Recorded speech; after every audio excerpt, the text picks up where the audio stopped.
और मुलायम सिंह यादव की छोटी बहू अपर्णा यादव आज सुबह 10 बजे बीजेपी में शामिल हो सकती हैं। अपर्णा यादव को पार्टी की सदस्यता दिलाई जाएगी। इस मौके पर सीएम योगी और दोनों डिप्टी सीएम भी मौजूद रह सकते हैं। अपर्णा यादव ने 2017 में लखनऊ कैंट से चुनाव लड़ा था, लेकिन वो रीता बहुगुणा जोशी से ये चुनाव हार गई थी। अपर्णा यादव मुलायम सिंह की दूसरी पत्नी साधना गुप्ता के बेटे प्रतीक यादव की पत्नी है। तो आम आदमी पार्टी में भगवंत मान को पंजाब के मुख्यमंत्री पद के लिए अपना उम्मीदवार बना दिया। आम आदमी पार्टी ने इसके लिए पंजाब के लोगों से उनकी राय मांगी थी, जिसके नतीजे का अरविंद केजरीवाल ने खुद ऐलान किया और भगवंत मान को आम आदमी पार्टी का सीएम उम्मीदवार बना दिया। ये घोषणा करने के बाद केजरीवाल ने उन्हें गले से लगा लिया। इस मौके पर भगवंत मान की आंखें भी खुशी से नम हो गईं। उनके समर्थक तो खुश होकर नाचने ही लगे।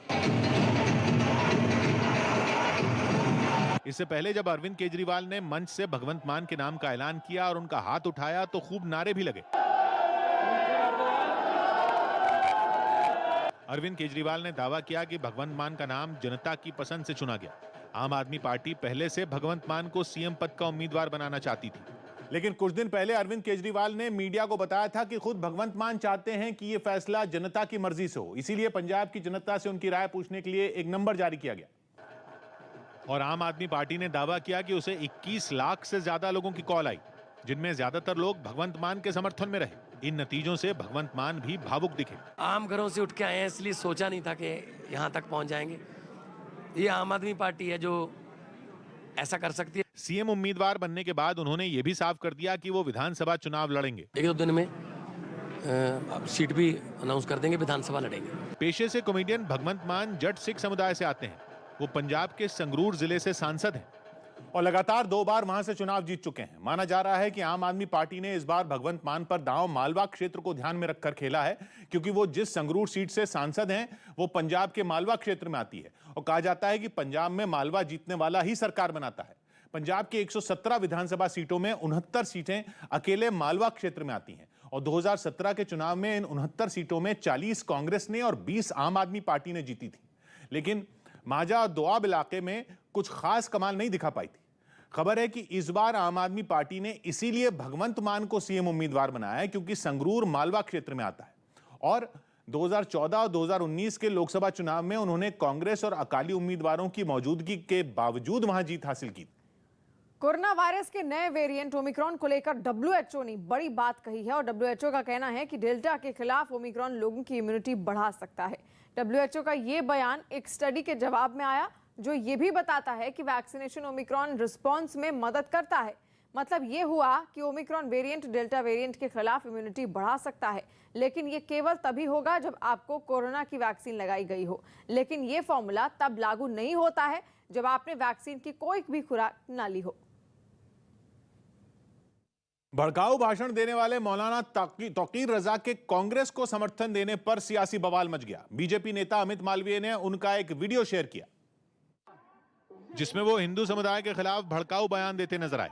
बीजेपी नेता अमित मालवीय ने जो वीडियो शेयर किया वो कुछ दिन पहले यूपी के बरेली में हुए मुस्लिम सम्मेलन का बताया गया, जिसमें वो हिंदू समुदाय के लोगों के खिलाफ जहर उगलते नजर आए। मैं हिंदू भाइयों से खास तौर से कह रहा हूं, मुझे उस वक्त से डर लगता है जिस दिन मेरा ये नौजवान कानून अपने हाथ में ले लेगा तो तुम्हें हिंदुस्तान में कहीं पनाह नहीं मिलेगी। एक तरफ तौकीर रजा का ये वीडियो सामने आया तो वहीं दूसरी ओर उनकी और प्रियंका गांधी की मुलाकात की तस्वीरें सामने आ गई और उन्होंने ऐलान किया कि यूपी के चुनाव में वो कांग्रेस का समर्थन करेंगे। मानव भारत की राजनीति हमने देखा है कि सिर्फ कांग्रेस करती है, जिसके बाद कांग्रेस बीजेपी के निशाने पर आ गई। इस प्रकार की बदजुबानी करने वालों के साथ प्रियंका वाड्रा खड़ी होती है और न केवल खड़ी होती है, उनके समर्थन के लिए गुहार करती हैं और आखिरकार उनको समर्थन मिलता भी है। तौकीर रजा ने बरेली में जो मुस्लिम सम्मेलन किया था, कहा जा रहा है कि वो उन्होंने हरिद्वार में हुई संतों की धर्म संसद के जवाब में आयोजित किया था।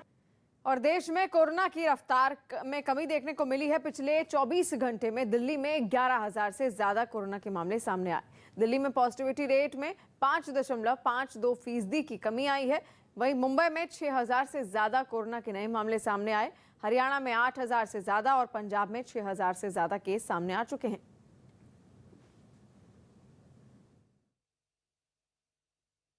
बीजेपी से निकाले जाने के बाद हरक सिंह रावत की कांग्रेस में वापसी पर पेच फंसता नजर आ रहा है।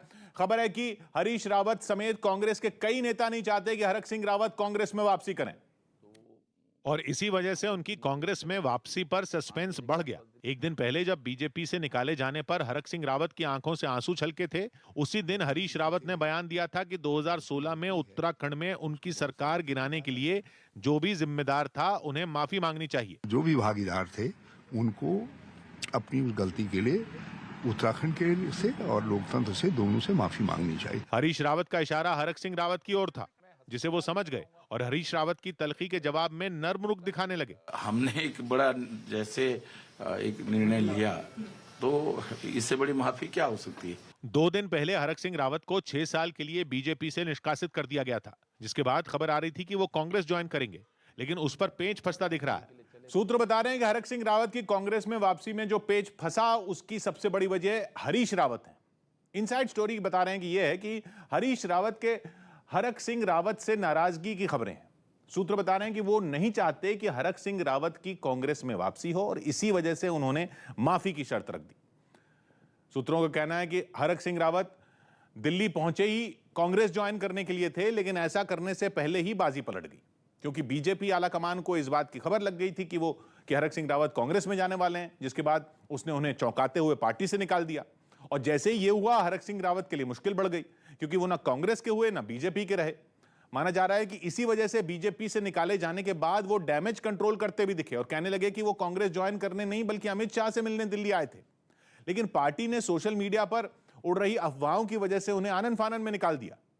खबर है कि हरक सिंह रावत ने ऐसा इसलिए भी कहा क्योंकि कांग्रेस आला कमान से उन्हें वापसी की हरी झंडी नहीं मिली थी, जिसकी सबसे बड़ी वजह हरीश रावत माने जा रहे हैं, जो नहीं चाहते हैं कि हरक सिंह रावत कांग्रेस में वापस आए। सूत्र बता रहे हैं कि हरीश रावत इस बात पर अड़ गए हैं। हरीश रावत ने हरक सिंह रावत के मुद्दे को साख का सवाल बना लिया है, क्योंकि वो अब तक 2016 की घटना नहीं भूल पाए हैं, क्योंकि उस समय हरीश रावत की सरकार पर जो संकट आया था उसकी वजह हरक सिंह रावत को ही माना जाता है। सूत्रों के मुताबिक हरक सिंह रावत के मुद्दे पर उत्तराखंड में प्रीतम सिंह गुट हरीश रावत गुट के सामने खड़ा हो गया है और हरक सिंह की वापसी का समर्थन कर रहा है। खबर तो यह भी है कि उत्तराखंड विधानसभा में नेता प्रतिपक्ष प्रीतम सिंह और कांग्रेस के उत्तराखंड प्रभारी देवेंद्र यादव दबी जबान में हरक सिंह का समर्थन कर रहे हैं और कह रहे हैं कि हरक सिंह रावत को माफ कर देना चाहिए, जबकि हरीश रावत कह चुके हैं कि पार्टी का सवाल हो तो एक शख्स को अहमियत नहीं दी जानी चाहिए। दक्षिण अफ्रीका के खिलाफ वनडे मैच में केएल राहुल कप्तानी करेंगे। भारत और दक्षिण अफ्रीका के बीच दोपहर से वनडे सीरीज की शुरुआत होगी। ये मैच भारतीय समय के मुताबिक दोपहर 2 बजे से शुरू होगा। इस मुकाबले में टीम इंडिया की कप्तानी केएल राहुल करेंगे, क्योंकि विराट कोहली के इस्तीफा देने के बाद रोहित शर्मा को टीम का कप्तान बनाया गया है, लेकिन रोहित अभी फिट नहीं है। Looking forward to the one-day series and it will be enjoyable for sure. Uttar Pradesh के अलीगढ़ में स्वास्थ्य विभाग की लापरवाही देखने को मिली। वहां एक ऐसे शख्स के मोबाइल पर वैक्सीन के दूसरे डोज का सर्टिफिकेट भेज दिया गया जिसकी पिछले साल दिसंबर में ही मौत हो चुकी है। जनवरी में एक दूसरी डोज लग जाती है, तो जो आदमी दुनिया में नहीं है भाई उसको कैसे लग गई। मामले के तूल पकड़ते ही स्वास्थ्य विभाग ने इससे पल्ला झाड़ लिया। अलीगढ़ के मुख्य चिकित्सा अधिकारी ने दावा किया कि ये गलत मोबाइल नंबर बताने की वजह से हुआ। जो मोबाइल नंबर बताया उसकी आखिरी डिजिट में 3 के स्थान पर 2 था, जिस वजह से थोड़ी सी त्रुटि हुई है। खबर है कि इस बार कोरोना की वजह से गणतंत्र दिवस समारोह में कोई विदेशी मेहमान नहीं होगा। साथ ही इस बार समारोह की शुरुआत आधे घंटे की देरी से यानी 10:30 बजे से होगी। छत्तीसगढ़ के सीएम भूपेश बघेल ने वृंदावन में बांके बिहारी मंदिर के दर्शन किए। भूपेश बघेल यूपी विधानसभा चुनाव के लिए राज्य में पहुंचे हुए हैं। चौंकाने वाले रिजल्ट आएंगे, भारतीय जनता पार्टी की वापसी नहीं होगी। हिमाचल प्रदेश के चंबा में स्वास्थ्य विभाग की टीम ने बर्फ में 40 किलोमीटर पैदल सफर किया और फिर वहां गांव में जाकर 15 से 18 साल तक के बच्चों को कोरोना टीका लगाया। भोजपुरी फिल्मों के सुपरस्टार खेसारी लाल यादव के कार्यक्रम में जमकर हंगामा हुआ और आगजनी भी हुई। बताया जा रहा है कि नेपाल में खेसारी लाल यादव का एक कार्यक्रम होना था, लेकिन खेसारी लाल यादव के यहां नहीं आने से आयोजकों ने ऐन वक्त पर कार्यक्रम रद्द कर दिया। इससे वहां जुटी भीड़ उग्र हो गई और उसने वहां जमकर उत्पात मचाया। नेपाली मीडिया से जुड़े सूत्रों के मुताबिक हुड़दंगियों ने आयोजन स्थल पर 4 गाड़ियां और दर्जनों 2 व्हीलर को आग के हवाले कर दिया। ये घटना भारत के पथरदेवा बॉर्डर से सटे नेपाल के सुनसरी की है। जीवन में अपने सभी के लिए हमेशा काम करता हूँ और हर आदमी करता है, लेकिन किसी और के वजह से जनता को परेशानी हो। मैं आज तक जनता को परेशान करने वाला कोई काम नहीं किया। मैं मनोरंजन करने वाला आदमी, हमेशा उनको खुशी देने का काम करता हूँ। और आज इन लोगों की वजह से लोगों के नजर में मेरी छवि खराब हो। लोगों के नजर में लगा कि खेसारी लाल यादव आया ही नहीं, जबकि सुबह 7 बजे से मैं होटल पे हूँ, 8 बजे से। उत्तर प्रदेश के मेरठ की सिवाल खास विधानसभा सीट से मौजूदा बीजेपी विधायक का टिकट कटा तो उनके समर्थकों ने वहां से उतारे गए अपनी ही पार्टी के उम्मीदवार के खिलाफ बगावत छेड़ दी। वहां बीजेपी ने अपने जाट विधायक जितेंद्र पाल सिंह की जगह जाट समुदाय से ही आने वाले मनिंदर पाल सिंह पर दांव खेला है, जो कि इससे पहले बीएसपी में भी रह चुके हैं और समाजवादी पार्टी में भी। और इसलिए जितेंद्र पाल सिंह के समर्थकों को अपनी पार्टी की रणनीति समझ से परे लगी और उन्होंने अपनी ही पार्टी के उम्मीदवार मनिंदर पाल सिंह को बाहर का आदमी बताकर हंगामा खड़ा कर दिया। उन्होंने सिवाल खास सीट से बीजेपी प्रत्याशी को बदलवाने के लिए पार्टी दफ्तर पर धावा बोल दिया।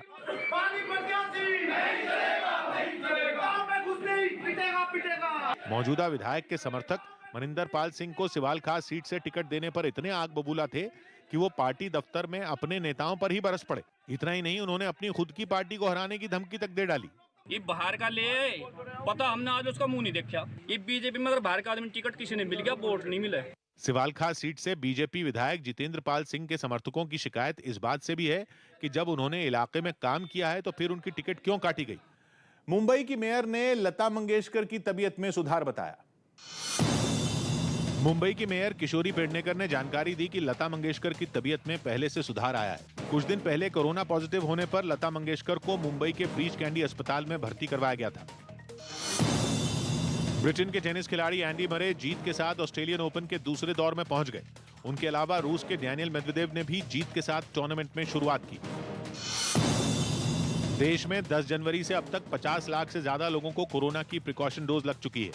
इनमें स्वास्थ्य कर्मी, फ्रंटलाइन वर्कर और 60 साल से ज्यादा उम्र के लोग शामिल हैं। केंद्रीय स्वास्थ्य मंत्री मनसुख मांडविया ने ये जानकारी दी।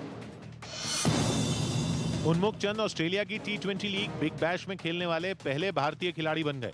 उन्हें मेलबर्न टीम की तरफ से खेलने का मौका मिला। पिछले साल उन्मुख ने भारतीय क्रिकेट से संन्यास ले लिया था ताकि वो विदेशी लीग में खेल सकें। और बीजेपी सांसद रीता बहुगुणा जोशी ने अपने बेटे के लिए लखनऊ कैंटिस से विधानसभा सीट से टिकट की मांग की है, जिसके लिए उन्होंने खुद को अपनी प्रयागराज की लोकसभा सीट छोड़ने के लिए भी तैयार बताया। मैं लोकसभा से रिजाइन कर दूंगी, इस आधार पर उनका टिकट ना रोका जाए कि मैं सांसद हूं। लखनऊ में चुनाव आयोग की रोक के बावजूद बाइक रैली निकालना अखिलेश यादव के करीबी समाजवादी पार्टी के नेता अभिषेक मिश्रा को महंगा पड़ गया, क्योंकि एक दिन पहले निकाली गई इस रैली के वीडियो रैली में ही शामिल किसी कार्यकर्ता ने सोशल मीडिया पर साझा कर दिए, जिनमें मोटरसाइकिल पर सवार होकर कुछ लोग रैली निकालते दिखे और खुद समाजवादी पार्टी की सरकार में मंत्री रह चुके अभिषेक मिश्रा भी एक मोटरसाइकिल चलाते नजर आए। ये वीडियो देखते ही देखते सोशल मीडिया पर वायरल होने लगे, जिसकी जानकारी मिलते ही पुलिस हरकत में आई और वीडियो की जांच के बाद अभिषेक मिश्रा समेत बाइक रैली में शामिल दूसरे लोगों पर धारा 144 के उल्लंघन के आरोप में केस दर्ज कर लिया गया। रैली निकालते हुए आगे जब बढ़े हैं, जब संज्ञान में आया है, तब इनके खिलाफ ये सारी कार्रवाई की गई है। पुलिस ने बाइक रैली में शामिल 6 लोगों की पहचान होने की बात कही और बाकी लोगों की भी जल्द पहचान होने का भरोसा दिया। प्रधानमंत्री ने वाराणसी में बीजेपी कार्यकर्ताओं से संवाद किया। प्रधानमंत्री मोदी ने अपने लोकसभा क्षेत्र वाराणसी में बीजेपी कार्यकर्ताओं से ऑनलाइन बात की। इस दौरान उन्होंने पार्टी कार्यकर्ताओं को चुनावी तैयारियों के साथ कोरोना खतरे से बचाव का भी ध्यान रखने को कहा। इस बार गणतंत्र दिवस कार्यक्रम सेंट्रल विस्टा प्रोजेक्ट के तहत बने राजपथ पर होगा। इस दौरान सड़क के दोनों तरफ LED स्क्रीन लगाई जाएंगी ताकि लोग दूर से भी परेड को देख सकें। यही नहीं, इस साल मजदूरों और फ्रंटलाइन वर्करों के लिए सीटें रिजर्व होंगी। सुप्रीम कोर्ट के मुख्य न्यायाधीश NV रामना ने सरकारों से भूख से होने वाली मौतों पर ध्यान देने की अपील की। उन्होंने कहा कि भुखमरी खत्म करना सिर्फ चुनावी वादा न बनकर रह जाए। इससे पहले सुप्रीम कोर्ट में इस मामले पर सुनवाई हुई कि मौजूदा आर्थिक हालात में गरीबों को कैसे 2 वक्त का खाना दिया जाए। कोर्ट ने पहले भी राज्य सरकारों को सामुदायिक रसोई बनाकर गरीबों को मुफ्त खाना खिलाने का आदेश दिया था, जिस पर कई राज्यों ने केंद्र से इस योजना को लागू करने की मांग की। इस पर केंद्र ने फंड की कमी को वजह बताया। ऑस्ट्रेलियन ओपन के आयोजकों ने जोकोविच के वैक्सीन और वीजा मामले से हुए विवाद पर टेनिस प्रशंसकों से खेद जताया। और उत्तर प्रदेश के चंदौली से हैरान करने वाली कुछ तस्वीरें सामने आई। वहां पर एक आदमी की मौत से गुस्साए लोगों ने पुलिस पर हमला कर दिया और उस आदमी की मौत सड़क हादसे में हुई, जिसके बाद कई लोग घटना वाली जगह पर जुट गए और उन्होंने वहां मौजूद पुलिस वालों को घेर कर उन पर पथराव शुरू कर दिया। वहां से सामने आई तस्वीरों में दिखा कि जब भीड़ वहां इकट्ठा हुई तो पुलिस ने उनको समझाने की पूरी कोशिश की, लेकिन लोगों का गुस्सा सातवें आसमान पर था। उन्होंने पुलिस वालों की एक नहीं सुनी। इस दौरान लोगों को काबू करते हुए पत्थर लगने से एक पुलिस वाला भी जख्मी हो गया।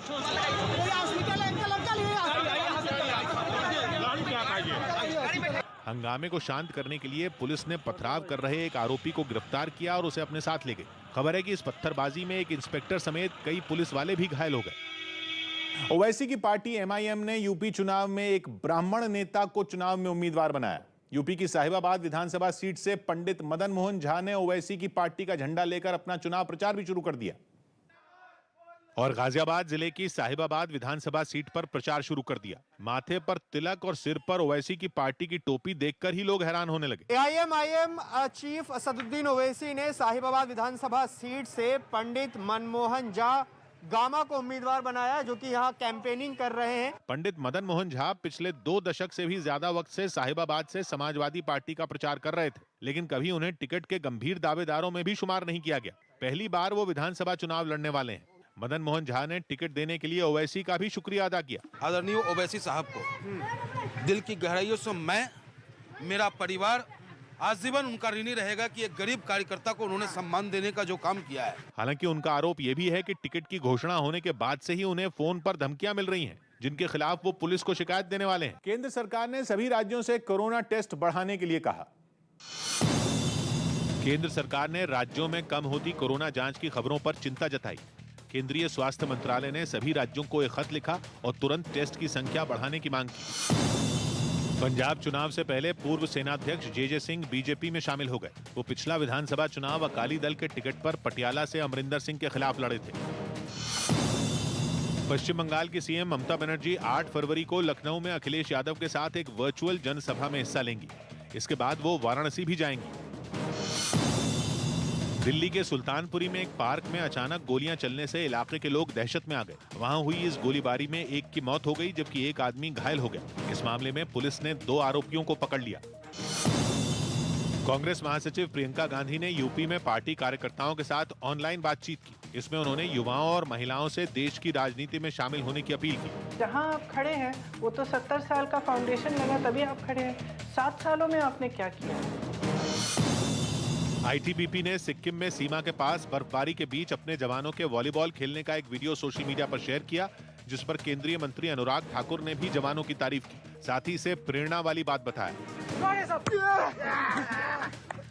और उत्तर प्रदेश के बहराइच से हैरान करने वाला एक मामला सामने आया। वहां पर अतिक्रमण के एक पुराने विवाद को निपटाने के लिए नायब तहसीलदार के साथ पुलिस की एक टीम जब मौके पर पहुंची तो बवाल हो गया और जमीन पर कब्जे को लेकर दोनों तरफ के लोगों के बीच पत्थरबाजी शुरू हो गई।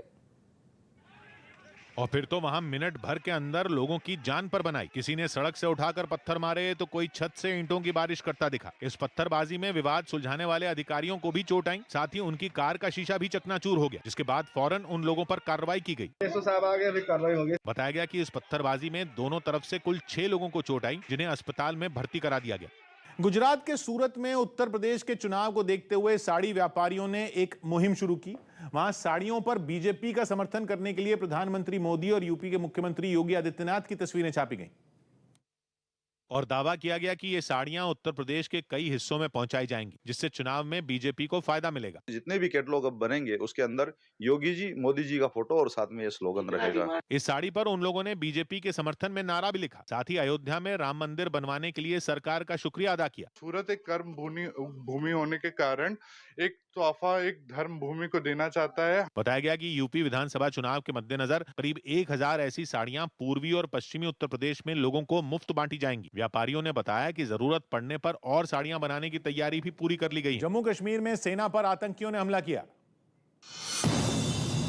जम्मू कश्मीर के कुलगाम में आतंकियों ने सेना की गाड़ियों को निशाना बनाने के लिए सड़क पर एक बम लगाया। हालांकि राहत की बात यह रही कि इस बम में हुए धमाके से किसी को कोई नुकसान नहीं हुआ। लखनऊ में Syed Modi India international badminton tournament की शुरुआत हो गई। इसके पहले दौर में एचएस प्रणॉय ने 21-14 और 21-18 से आसान जीत हासिल की। इनके अलावा समीर वर्मा को चोट की वजह से अपना मैच बीच में ही छोड़ना पड़ा और वो टूर्नामेंट से बाहर हो गए। छत्तीसगढ़ के सुकमा और बीजापुर के जंगलों में सुरक्षा बल और नक्सलियों के बीच एक मुठभेड़ हुई। इसमें सुरक्षा बल ने 5 नक्सलियों को ढेर कर दिया, जबकि एक जवान घायल हो गया। यूपी के अलीगढ़ में हाईवे पर एक बस और ट्रक की टक्कर हो गई। इस हादसे में एक महिला की मौत हो गई, जबकि 10 से ज्यादा लोग घायल हो गए। राज्य के सीएम योगी आदित्यनाथ ने इस हादसे पर दुख जताया और जिला प्रशासन को तुरंत घायलों की मदद का निर्देश दिया। राजस्थान में कब्रिस्तान और शमशान पर सियासी घमासान छिड़ गया। वहां की गहलोत सरकार ने अल्पसंख्यकों के कल्याण के लिए 100 करोड़ का कोष बनाया है, जिसमें मदरसों और कब्रिस्तान के विकास के लिए पैसे आवंटित किए गए हैं। और बीजेपी ने इसी बात पर सवाल उठाया और पूछा कि राज्य सरकार शमशान के लिए पैसे क्यों नहीं दे रही। ये घोषणा की होती तो अच्छा रहता कि हिंदुओं के भी सारे के सारे शमशान घाट हैं, उन पर बाउंड्री बनाएंगे। लेकिन गहलोत सरकार की दलील है कि वो जो धनराशि दे रही है वो केवल मुस्लिम समुदाय के लिए नहीं, बल्कि सिख, बौद्ध और जैन समुदाय के लोगों के विकास के लिए भी है। अल्पसंख्यकों में मुस्लिम, बौद्ध, जैन, सिख सब आते हैं। गणतंत्र दिवस झांकी विवाद में रक्षा मंत्री राजनाथ सिंह ने बंगाल और तमिलनाडु के मुख्यमंत्रियों को चिट्ठी लिखी है। दोनों राज्यों के मुख्यमंत्रियों ने गणतंत्र दिवस परेड में अपने राज्यों की झांकी को जगह नहीं दिए जाने पर केंद्र को चिट्ठी लिखी थी और फैसले पर फिर से विचार करने की मांग की थी, जिसके बाद रक्षा मंत्री राजनाथ सिंह ने दोनों राज्यों के सीएम को चिट्ठी के जरिए जवाब दिया। ममता बनर्जी को लिखी चिट्ठी में उन्होंने गणतंत्र दिवस परेड के लिए नेताजी सुभाष चंद्र बोस पर बनी CPWD की झांकी का हवाला दिया और बताया कि देश की ओर से महान नेता सुभाष चंद्र बोस की जयंती को प्रमुखता दी जा रही है। उन्होंने अपनी चिट्ठी में ममता बनर्जी को बताया कि इस बार CPWD की झांकी में भी नेताजी सुभाष चंद्र बोस की 125वीं जयंती के अवसर पर उन्हें श्रद्धांजलि अर्पित की गई है। वहीं राजनाथ सिंह ने तमिलनाडु के मुख्यमंत्री स्टालिन को भी चिट्ठी भेजी और उन्हें तमिलनाडु की झांकी को गणतंत्र दिवस परेड में शामिल नहीं किए जाने की वजह बताते हुए लिखा कि झांकियों का चयन पारदर्शी है और इस बार 29 राज्यों और केंद्र शासित प्रदेशों के प्रस्तावों में 12 को मंजूरी दी गई है। दोनों राज्यों के मुख्यमंत्रियों को लिखी चिट्ठी के बाद राजनाथ सिंह ने झांकियों पर हो रहे विवाद के सुलझने की उम्मीद जताई। बिहार की राजधानी पटना में पेशी के लिए कोर्ट लाई गई एक लड़की ने जबरदस्त हंगामा किया। बताया गया कि इस लड़की को बख्तियारपुर के सीओ यानी सर्कल ऑफिसर की कार में आग लगाने के आरोप में गिरफ्तार किया गया था। ये घटना 15 जनवरी को हुई थी, जिसकी पेशी के लिए कोर्ट पहुंची लड़की ने खुद को निर्दोष बताते हुए जान का खतरा होने का दावा। लड़की ने आरोप लगाया कि सर्कल ऑफिसर ने कई साल तक उससे संबंध रखने के बाद खुद ही कार में आग लगाकर उसे फंसाने की साजिश रची। ये घटना 15 जनवरी की बताई गई, जिसके बाद बीच सड़क पर कार जलने का वीडियो जमकर वायरल हुआ। मौके से आए एक वीडियो में ये लड़की सीओ से अपने संबंध होने का दावा करती दिखाई दी थी। इस घटना में पहले हादसे की वजह शॉर्ट सर्किट बताई गई और फिर बाद में लड़की पर आरोप लगाया गया, जिसके बाद उसे गिरफ्तार कर कोर्ट में पेश किया गया, जहां उसने पुलिस के सामने जमकर हंगामा किया। कनाडा के टोरंटो से हैरान करने वाली कुछ तस्वीरें सामने आई हैं। वहां तेज बर्फबारी की वजह से कई स्कूल और वैक्सीनेशन सेंटर बंद करने पड़ गए और भारी बर्फबारी ने वहां के लोगों की मुश्किलें भी बढ़ा दी हैं। क्योंकि बर्फबारी के बाद वहां की सड़कें बर्फ की मोटी चादर से ढक गईं और ट्रैफिक भी ठप पड़ गया। वहां खड़ी गाड़ियों पर भी बर्फ की परत जम गई। कुछ गाड़ियां तो पूरी तरह बर्फ से ढक गईं, जबकि कुछ की केवल छतें ही नजर आईं। सड़कों पर बर्फ की इतनी मोटी परत जम गई कि उसे हटाने के लिए मशीनों का इस्तेमाल करना पड़ा। ऐसी ही एक दूसरी तस्वीर में कुछ लोग अपने घरों के बाहर से बर्फ को हटाते दिखे। टोरंटो में हुई भारी बर्फबारी की वजह से वहां के कई स्कूल बंद करने पड़े, जबकि कई वैक्सीनेशन सेंटर भी नहीं खोले जा सके। यूपी के सहारनपुर में 2014 में हुई गुरुद्वारा हिंसा के मामले में आरोपी मोहर्रम अली पप्पू के समाजवादी पार्टी में शामिल होने पर बीजेपी हमलावर हो गई। 13 जनवरी को वो समाजवादी पार्टी में शामिल हुए थे, जिसकी तस्वीरें सोशल मीडिया पर वायरल होते ही बीजेपी ने समाजवादी पार्टी को घेर लिया। इन तस्वीरों में समाजवादी पार्टी के प्रदेश अध्यक्ष नरेश उत्तम पटेल लाल टोपी पहनाकर उनका पार्टी में स्वागत करते दिखाई दिए, जिसकी जानकारी समाजवादी पार्टी के फेसबुक पेज पर भी साझा की गई। जिसके बाद बीजेपी नेता मनजिंदर सिंह सिरसा ने अखिलेश यादव पर सिख समुदाय की भावनाओं को आहत करने का आरोप लगा दिया। हम मजबूर हो जाएंगे सड़कों पर उतरने के लिए अगर आपने मोहर्रम अली पप्पू जैसे आदमी को वहां पर खड़ा करके हमारे छाती में बिठाने की कोशिश की। यही नहीं, समाजवादी पार्टी के सिख समुदाय से जुड़े नेताओं ने भी मोहर्रम अली पप्पू के पार्टी में शामिल होने पर हैरानी जताई। जिस भी व्यक्ति के द्वारा अभी ले जाकर उन्हें ज्वाइनिंग कराई गई है, ये बहुत गलत निर्णय है और मैं इसकी हाईकमान को जानकारी दूंगा। हालांकि समाजवादी पार्टी के नेता फखरुल हसन चांद ने मोहर्रम अली पप्पू के समाजवादी पार्टी में आने पर सवाल उठाने वालों को निशाने पर लिया। किसानों को खालिस्तानी, पाकिस्तानी, आतंकवादी कहने वाले लोग आज समाजवादी पार्टी पर आरोप लगा रहे हैं। वहीं सहारनपुर में फैसले के खिलाफ समाजवादी पार्टी के कई नेताओं ने इस्तीफा दे दिया, क्योंकि 2014 में समाजवादी पार्टी की सरकार के दौरान ही मोहर्रम अली पप्पू पर गुरुद्वारा हिंसा के मामले में कार्रवाई की गई थी और उन पर गुरुद्वारे की जमीन के एक मामले को लेकर भड़की हिंसा के मामले में करीब 87 मुकदमे दर्ज किए गए थे। यही नहीं, उस वक्त मोहर्रम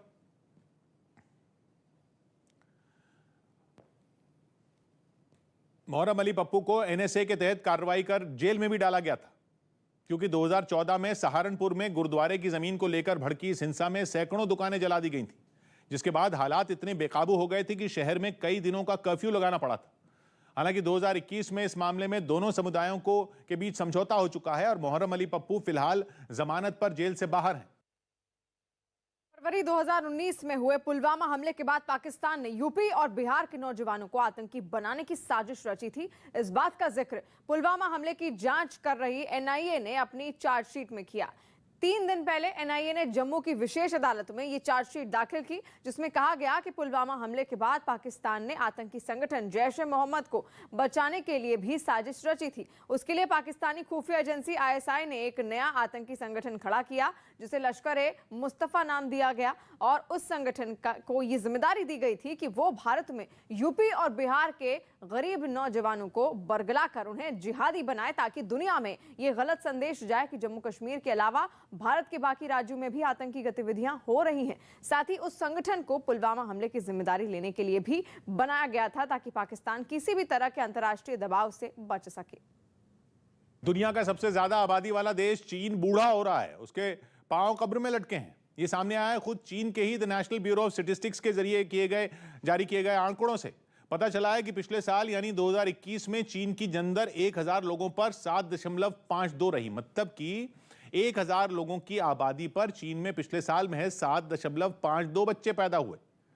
2020 में यह आंकड़ा 1000 लोगों पर 8.52 था, लेकिन 2021 में चीन की जनदर और कम हो गई। और यह कोई पहली बार नहीं गिरी है, पिछले 5 साल से लगातार चीन का बर्थ रेट गिर रहा है और इस बार तो इतना गिर गया कि 1949 में जब से चीन की नींव पड़ी तब से उसकी जनदर सबसे कम रहने का यह एक रिकॉर्ड है। प्रति 1000 लोगों पर 10 से 20 के बीच की जनदर कम मानी जाती है।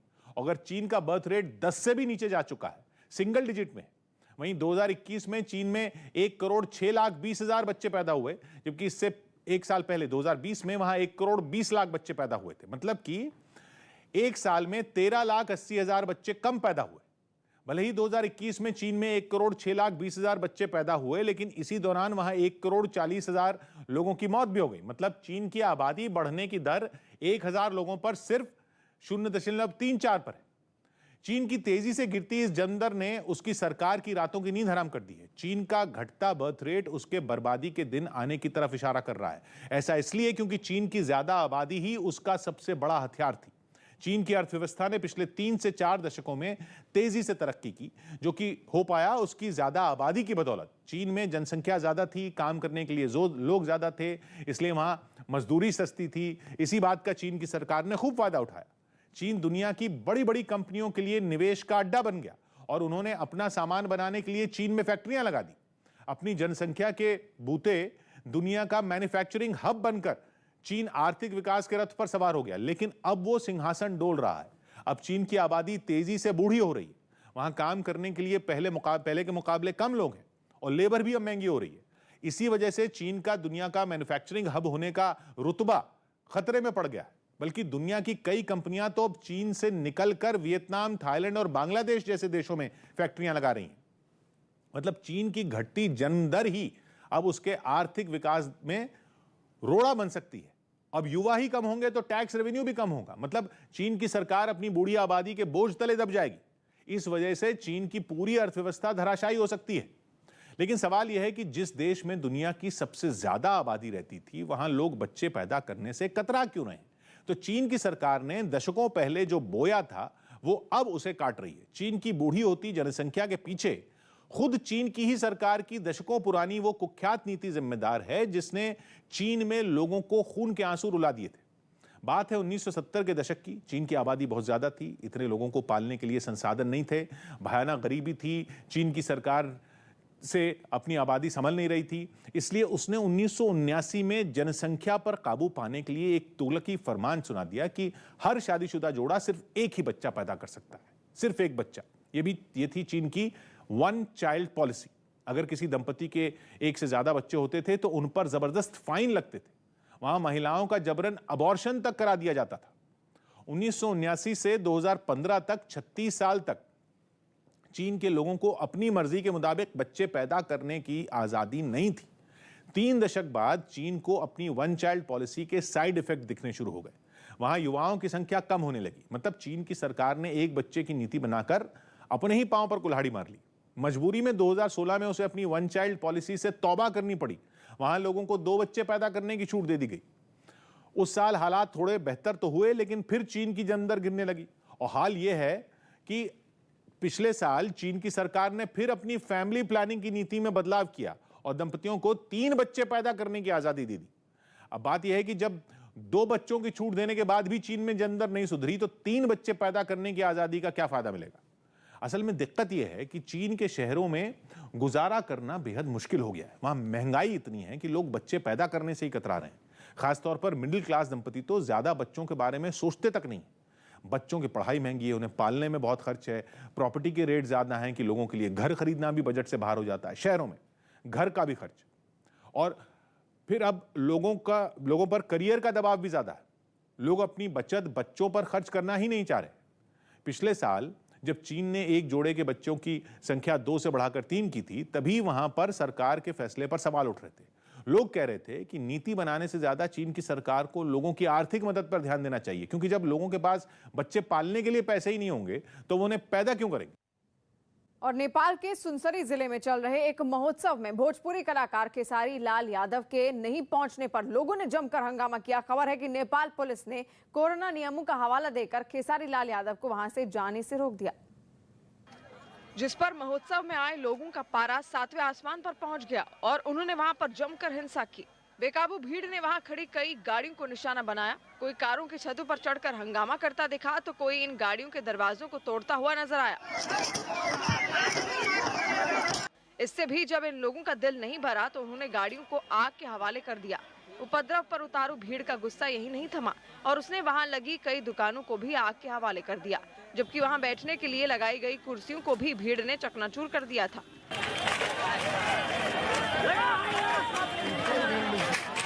हिंसा की जानकारी मिलते ही नेपाल पुलिस वहां पर पहुंची, लेकिन तब तक काफी देर हो चुकी थी। भोजपुरी कलाकार खेसारी लाल यादव ने इस हिंसा पर दुख जताया और उन्होंने इसका ठीकरा आयोजकों पर फोड़ा। आज इन लोगों की वजह से लोगों के नजर में मेरी छवि खराब हुई। लोगों के नजर में लगा कि खेसारी लाल यादव आया ही नहीं। इस हिंसा में शामिल लोगों की तलाश नेपाल पुलिस ने शुरू कर दी, जबकि हिंसा में कुछ लोगों के घायल होने की भी खबर है। दिल्ली में लागू कोरोना की पाबंदियों के खिलाफ सदर बाजार के दुकानदारों ने जमकर प्रदर्शन किया। उन लोगों ने आरोप लगाया कि वीकेंड कर्फ्यू और ऑड इवन की दोहरी मार ने उनका धंधा ठप कर दिया। और इन नियमों में छूट देने की मांग करते हुए ये दुकानदार सड़क पर नारेबाजी करने उतर पड़े। उन लोगों के हाथों में ऑड इवन नियम हटाने के पोस्टर नजर आए। केवल महीने में 10 दिन खुलती है।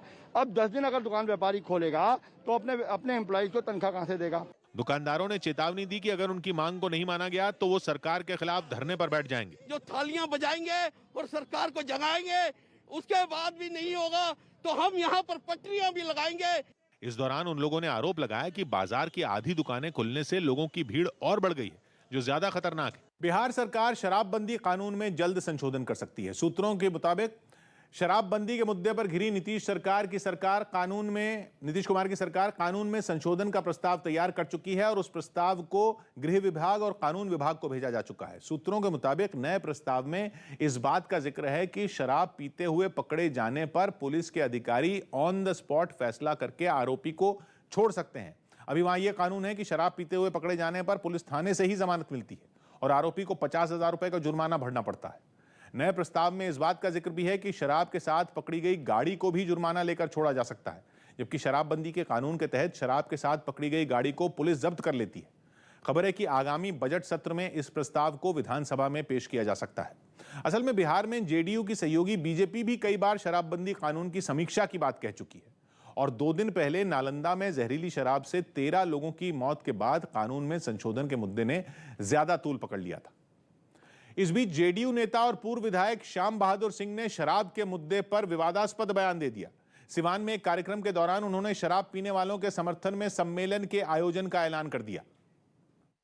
गांधी मैदान में सिवान हम पियक्कर सम्मेलन पियक्कर सम्मेलन में का हुई कि पियला कितना लोग ना पियला कितना लोग बना लो।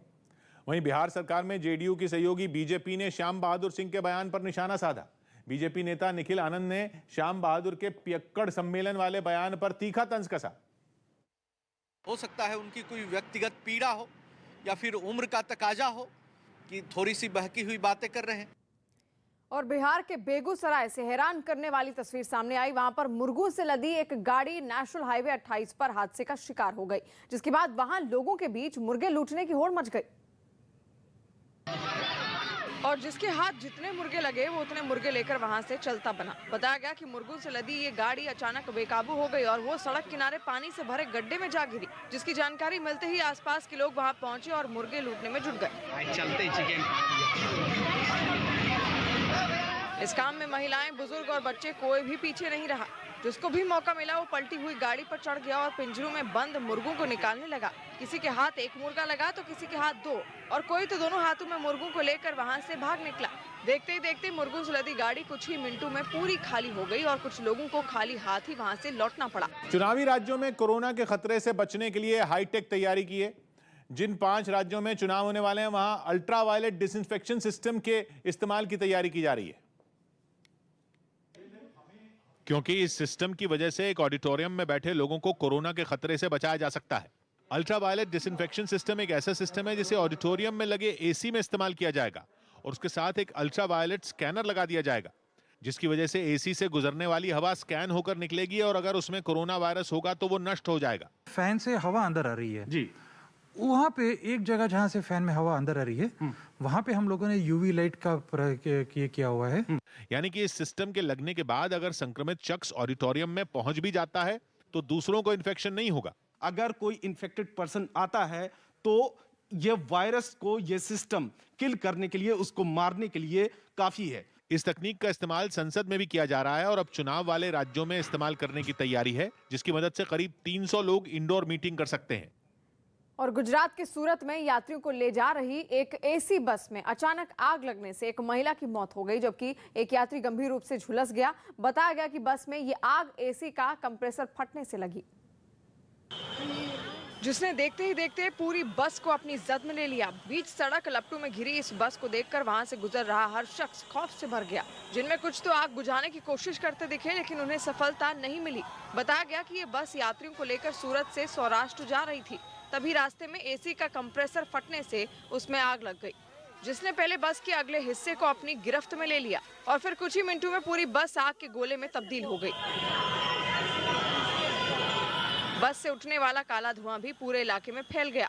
आनन फानन में वहां से गुजर रहे ट्रैफिक को रोक दिया गया, मगर कुछ लोग अपनी जान पर खेलकर बस में फंसे लोगों की मदद करते दिखे।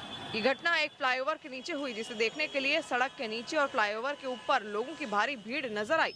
इस दौरान कुछ लोगों ने अपने मोबाइल से इस घटना का वीडियो भी बनाया। सर्दियां आते ही रेलगाड़ियों का देर से चलना भी शुरू हो गया। अभी तक 54 ट्रेनों के कोहरे की वजह से रद्द होने की खबर है। रेलगाड़ियों में खास तरह के डिवाइस लगाए जाने के बावजूद कोहरे के मौसम में रेलें वक्त के वेल की पाबंद नहीं हो पा रही हैं, क्योंकि जीपीएस तकनीक की मदद से फॉग सेफ डिवाइस केवल यह बता पाता है कि रेलगाड़ी से रेलवे सिग्नल कितनी दूरी पर है। सिग्नल आने वाला होता है तो वो कितनी दूर है हमारे लोको से, हमारे इंजन से, लोको पायलट की नजर से लगभग कितना दूर है, वो इस पे फ्लैश होता है इसके डिस्प्ले पे। लेकिन ये पता नहीं चल पाता कि सिग्नल लाल होगा, हरा होगा या पीला, यानी विजिबिलिटी जितनी कम होगी ड्राइवर को सिग्नल का उतनी ही देर से पता चलेगा। हालांकि इस तरह के डिवाइस हर ट्रेन में लगाए जाते हैं। मेल का है, पैसेंजर का है, राजधानी या शताब्दी है, कोई सी भी गाड़ी है, चाहे माल गाड़ी है, ड्राइवर की ऑन ड्यूटी करने के साथ ही एक ये इंस्ट्रूमेंट ड्राइवर साहब को उपलब्ध करा दिया जाता है। बड़ी संख्या में ट्रेनें कोहरे की वजह से अपने तय समय से देरी से चल रही हैं, जिसकी वजह से स्टेशनों पर यात्री घंटों तक अपनी रेलगाड़ी का इंतजार करने के लिए मजबूर हैं, जबकि कोहरे का मौसम फरवरी तक बना रह सकता है। मतलब यह कि मौसम की मार ट्रेनों पर अभी 1.5 महीना और बनी रहेगी, जिसकी वजह से पहले से 80 रेलगाड़ियां बंद की जा चुकी हैं। ये 80 रेलगाड़ियां वो हैं जो रोज चलने वाली हैं। इनके अलावा 100 से ज्यादा ऐसी रेलगाड़ियां हैं जो लगातार देरी से ही चल रही हैं। बहुत सारी ट्रेनें ऐसे हैं जिनके रूट बदले जा चुके हैं। इनमें कुछ का तो रूट ही छोटा किया जा चुका है। रेलवे पिछले कई साल से ऐसी तकनीक पर काम करने की कोशिश में है जिससे कोहरे का असर रेलों पर ना हो, लेकिन ऐसा कोई रास्ता अब तक नहीं मिल पाया। बीजेपी और निषाद पार्टी के बीच सीटों के बंटवारे पर सहमति बनने की खबर है। हालांकि दोनों पार्टियों के बीच सीटों के बंटवारे पर कोई औपचारिक ऐलान नहीं हुआ है, लेकिन सूत्र बता रहे हैं कि भारतीय जनता पार्टी 15 से 17 सीटें निषाद पार्टी को देने पर सहमत हो गई। इनमें ऐसी 15 सीटें तो तय भी कर ली गई हैं जिन पर निषाद पार्टी के उम्मीदवार चुनाव लड़ेंगे, जबकि 2 सीटें ऐसी हैं जिन पर अभी चर्चाओं का दौर जारी है, लेकिन दोनों पार्टियां अंतिम नतीजे पर नहीं पहुंची हैं। दोनों पार्टियों के नेताओं के बीच 2 दिन से सीटों के बंटवारे पर चर्चाएं चल रही हैं, जो अब अंतिम दौर में है। और कांग्रेस छोड़ समाजवादी पार्टी का दामन थामने वाले इमरान मसूद का एक वीडियो बीजेपी नेता शलभ मणि त्रिपाठी ने ट्वीट किया, जिसमें इमरान मुस्लिम समुदाय के लोगों से एकजुट होने की अपील करते दिखे। 17 सेकंड का ये वीडियो कब का है और किस जगह का है इसका पता नहीं चल पाया, लेकिन इस वीडियो के बहाने बीजेपी ने इमरान मसूद को निशाने पर लिया। दूसरों के पैर पकड़वा रहे, तुम मुसलमान सीधे हो जाओ, मेरे पे क्यों पैर पकड़वा रहे? सारे मेरे पकड़ते फिरेंगे, पैर पकड़वा दिए। मध्य प्रदेश के उज्जैन से एक चौंकाने वाला वीडियो सामने आया। वहां एक कॉलेज के प्रिंसिपल और एक असिस्टेंट प्रोफेसर के बीच किसी बात को लेकर मारपीट हो गई। इस हंगामे से ठीक पहले दोनों बैठकर आपस में बातें कर रहे थे। तभी किसी बात पर असिस्टेंट प्रोफेसर को गुस्सा आ गया और उन्होंने प्रिंसिपल पर हमला कर दिया। इससे पहले कि प्रिंसिपल कुछ समझ पाते, असिस्टेंट प्रोफेसर ने लपककर उनकी गर्दन पकड़ ली और पूरे जोर के साथ प्रिंसिपल को दीवार पर दे मारा। कुछ देर बाद बाहर खड़े स्टाफ के दूसरे लोग भी आवाज सुनकर अंदर आ गए और बीच बचाव की कोशिश करने लगे, लेकिन झगड़ा बंद नहीं हुआ। काफी देर तक दोनों के बीच बहस होती रही। मारपीट थमने के बाद कुछ देर तो असिस्टेंट प्रोफेसर कुर्सी पर बैठे रहे, लेकिन बाद में बहस करते हुए दफ्तर से बाहर निकल गए। और दिल्ली के मुख्यमंत्री और आम आदमी पार्टी के संयोजक अरविंद केजरीवाल आज गोवा में आम आदमी पार्टी के मुख्यमंत्री चेहरे का ऐलान करेंगे। आज सुबह 11 बजे पणजी में प्रेस कॉन्फ्रेंस कर पार्टी के सीएम चेहरे की घोषणा करेंगे।